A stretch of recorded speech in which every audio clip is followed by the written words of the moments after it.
Hello everyone, the famous Oscar Galactic here, and today I'm going to be reading the first two chapters of my book, Nebula and Quasar, The Search to Save the Sun. Now, for those of you who don't know what it is, this is a book that I wrote based on the Nebula and Quasar alternate reality game, which was created by Thomas Snyder under his company Light Games before the company went into bankruptcy due to issues with publishing as well as the Benzel's Demo controversy before the game was released. Now, just like the ARG, the book talks about a duo that is involved on embarking on a mission to save their son from an intergalactic empire governed by a villainous figure that was ousted many years before the events of now. So, with further ado, I'll read the first two chapters. Chapter 1, The Beginning of the Mission. It all started in the year 3002 in a galaxy far, far away, known as the IPF solar system and its version of Earth. In this galaxy, there were 6 planets in the galaxy by totals, in which one was known for its inhabitants of aliens, known as Neotopia, before the events of espionage, political, and corporate modernization and revolutionizing. After many years on the foundation of all plans, including the mega metropolitan city, Comet City was the capital and largest city in the galaxy, with 179.94 Northern quadrant skyscrapers and buildings, and even 359.88 duocentillion people. In a place far away from the city, there was a duo of 2 aliens who were space cops for the Comet City Police Department, with the names of Nebula, who was 16 years old, and Quasar, the same age as Nebula, fighting to the point where missions would be given by Officer Stone Cold with the sister Nova after a tragedy happened with the parents. Their training to fight evil aliens and bad guys would be the start of something even bigger and bolder as time would progress with the foreseeable future in the IPF solar system. Hiya! Shouted Nebula as she proceeded to take down a figure made out of sand due to the training that she felt that needed to be used in order to prepare for the biggest potentials possible for crime happening. You have the right to remain served, criminal, defeated yet again by the galaxy's greatest sheriff in the works, said Nebula as she was completely proud of her training against a figure made out of sand. Phew, I'm getting good at this. Now it's time for me to face even a bigger challenge, said Nebula as she took her plasma gun and pointed it at an even bigger figure as a result. Freeze! Put your twig on things in the air, said Nebula in determination. However, as she was about to do any other task, a whirring sound came far from Nebula from the same weapon as a laser flew and surprised her. Nebula then proceeded to scream as the laser proceeded to destroy the figure into millions and even billions of sand particles, pieces, and bits. Angered and annoyed by who did it, Nebula knew who was to blame as a result. Quasar! Shouted Nebula as she knew that it was her brother who was to blame for the entire ordeal. Easy come, easy go, sis, said Quasar with a complete smirk on his face. You know, not everything has to resort to lasering people in the face.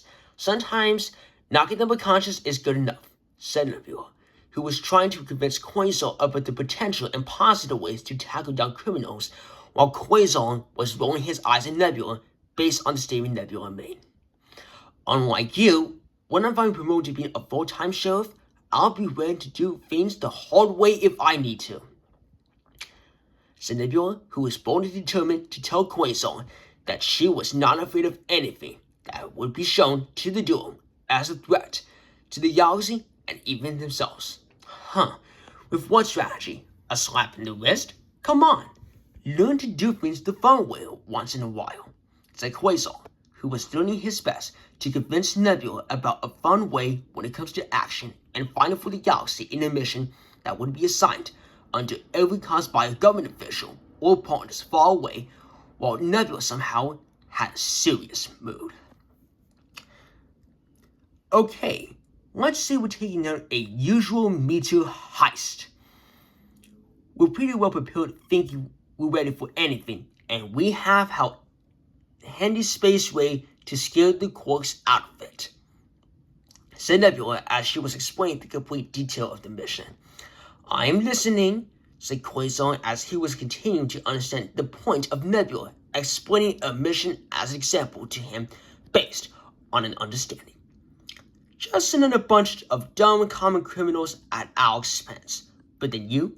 Huh? The heck is that? Said Nebula as she was doing the breathing. Said Quasar as he proceeded to take a look around the chair. Then suddenly, Nebula snatched Quasar's gun and aimed it at Quasar in surprise. Bam! Your own way is used against you. What's your next move, rookie? Said Nebula as she was waiting for a response by Quasar as a result of the move she did. Oh, that's easy. I'll just, ask it back politely, said Quasar as he was figuring out how this mission example would go. As a result, Nebula chuckled slightly due to Quasar's answers based on the complete briefing of the mission that Nebula had to easily go through. You're such a dork, said Nebula as she was handing back the space ray to Quasar for him to equip. Quasar, in a much more serious and stern tone, decided to talk to Nebula based on the actual basics of being a space cop based on all consecutive matters and actions that need to be completely addressed as a result. Point is, you overthink things. Why go to the effort for a bunch of low-life crime spitters anyway? Neutralize them, put them behind bars, sign out. One and done, said Quasar, who was trying to point out why overthinking can have negative effects on people in similar ways based on jobs. You might not believe it, but crime always thinks one step ahead. Now get off your butt and train me with some more while the sun's still out, said Nebula, who was talking with him about an effective way to start training up. However, as they were about to make a starting point for the training as a result, they heard sparks and electric sounds coming from the sun, causing the entire planet to go dark. What just happened? Said both of the duo as they were puzzled and even confused at what happened. Let's go to Comet City Vice Government Complex. I think there could be something that has to be addressed, said Quasar, who was now getting the bit of what was going on. Sure thing, Quasar, we should probably go, said Nebula, who was now getting the feeling that something bad had happened to the sun that provided them most with the energy needed. Chapter 2. A meeting at the Comet City Federal Government. Heading to the Comet City Federal Government that was located in Comet City and its 179.94 Nova Quadrant skyscrapers and buildings, the duo then proceeded to head into the government office, which was operational at the time. Heading in, they saw as much as 298 Nova Quadrant government employees working there. Oh boy, we gotta make sure we need to head to the office as soon as possible. It appears to us now that there was indeed something wrong with the sun that occurred in the galaxy, which could be discussed as potentially something we could do if we want to make sure that everyone is safe as possible, said Nebula, who was getting very worrisome. So, in the meantime, I'll be making it. On he goes. Well, what are we waiting for? We have to get there as fast as possible, said Quasar, as he was also dashing throughout the city streets and tall skyscrapers. As they dashed, they proceeded to zoom across everywhere on the hoverboards until they managed to make it to the Comet City Federal Government Complex in time. As the employees were checking to make sure that there was something that they needed to do and if everything was okay as possible. Okay, this is it. The Comet City Federal Government at the CCFG Complex.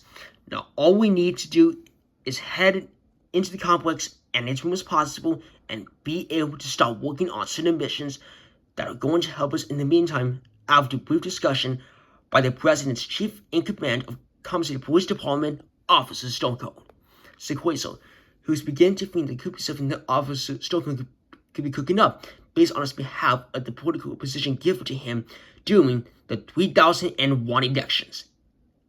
and so forth for Common City and the Common Federal Republic that was governing every city based on the states for over more than 28 years of political and law enforcement experience.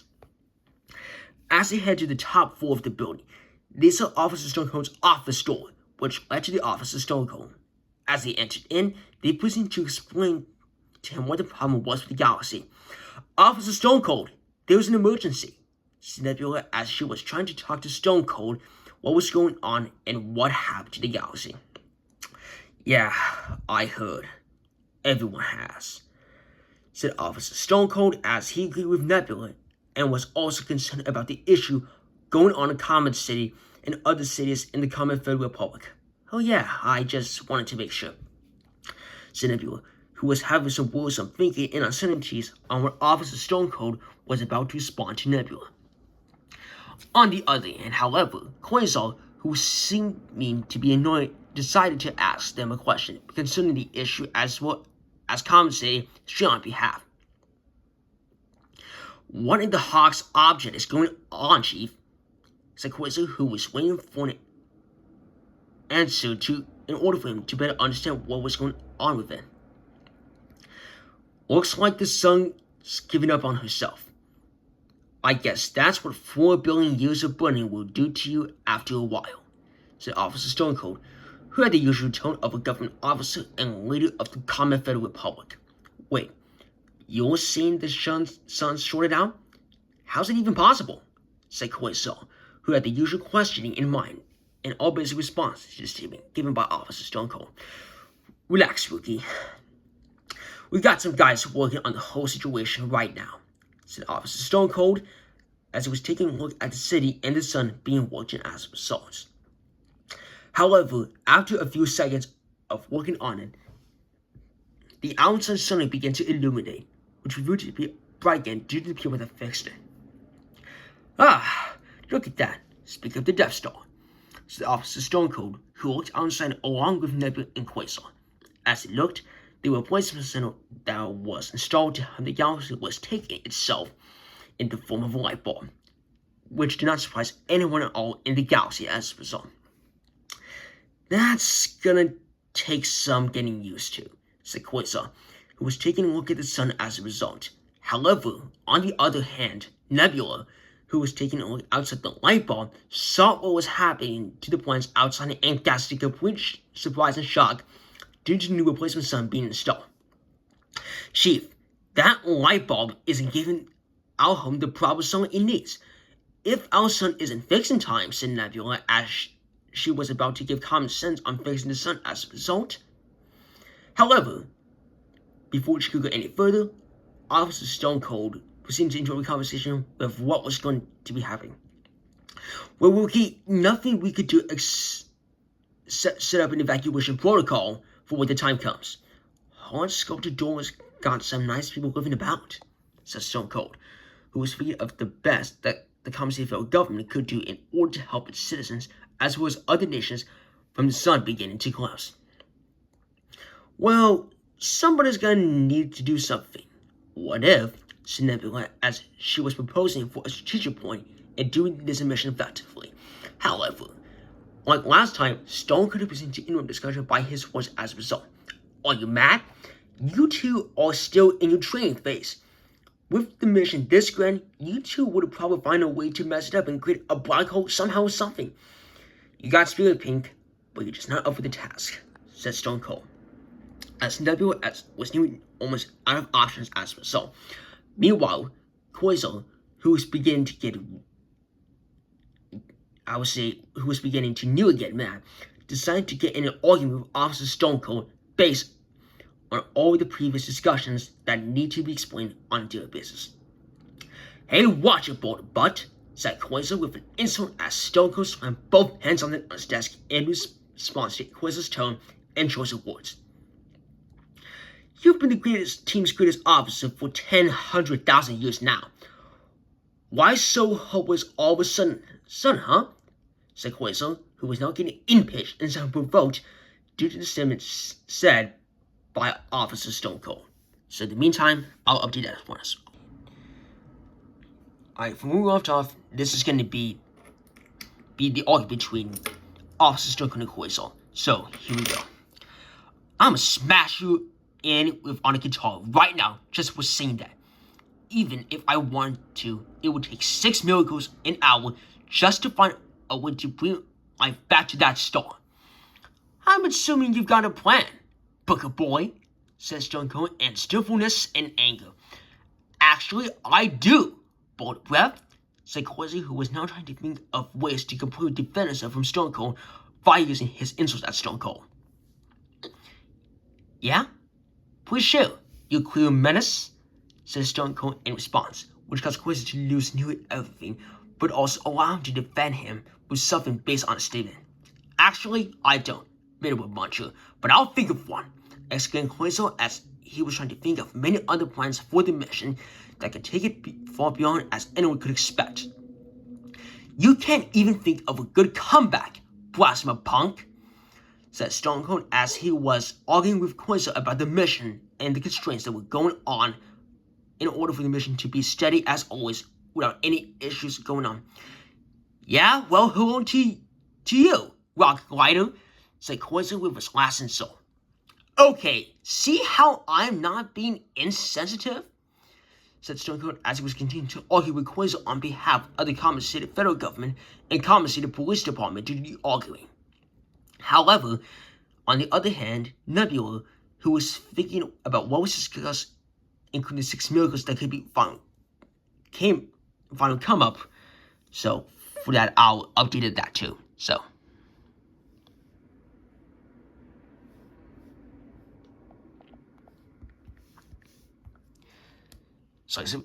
for come up.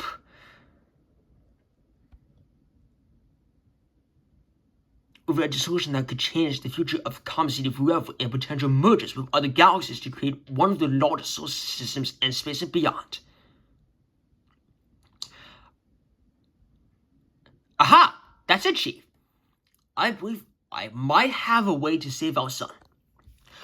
While doing research on a galaxy's ecosystem, I learned about a rare powerful substance known as magmanite. It is located beneath the ground just above the planet's core area, and it can keep a single planet's core powered for over 5 billion years. There's only one spot where magmanite can be found, and each of the 6 planets in our orbit. But I believe as a single family from each of the planet can help keep the sun burning for a long time, said Nebula. It was only the explanation about the magnet that was used in every part of the core system, with the potential to also activate the sun on behalf of the entire galaxy as a result. It's possible, said Stone Cold as he was thinking about the entire plan and the ecosystem based on the education of the IPF solar system long before then. Now, if you knew a pair of brave, fearless heroes who would be willing to go through with that plan, said Quasar, who was agreeing with Nebula based on certain terms to the extent of the subject. Yeah, yes indeed. Fine! I'll have the top agents Nova and Starshot to get the job done, said Stone Cold as he took his wireless telephone to call them. Are you nuts?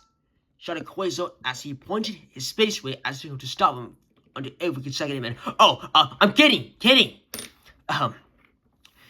got a great mind, Pink. Looks like this makes you the best fit for this mission, said Stone Cold with complete determination. Really? Said Nebula as she was near on this mission. Thank you, said Nebula as she was completely signed with the mission by Stone Cold.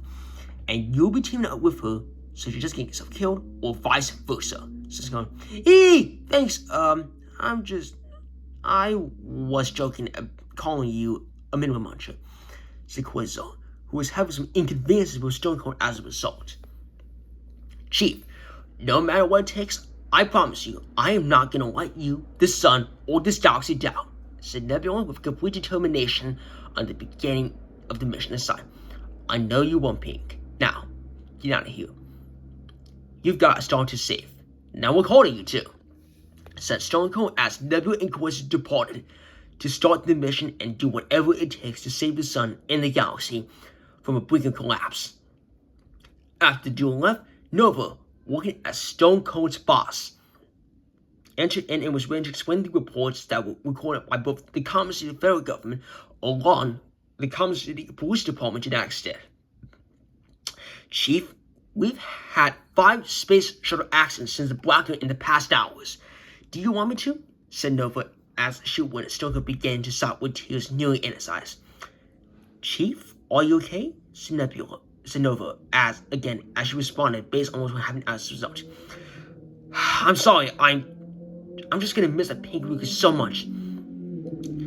I wish she doesn't get herself killed. The green as such, but still, said Quasar as he was crying, not knowing what would make of Nebula. Quasar as the mission was beginning to be a pathway for the duel, agreed to one spectacular event that could change the history of the IPF solar system and its potential collisions and combinations, along with the emergence for the solar system for billions of years. So that's going to be the end of the 2 chapters, and I hope you had a good time listening to this reading.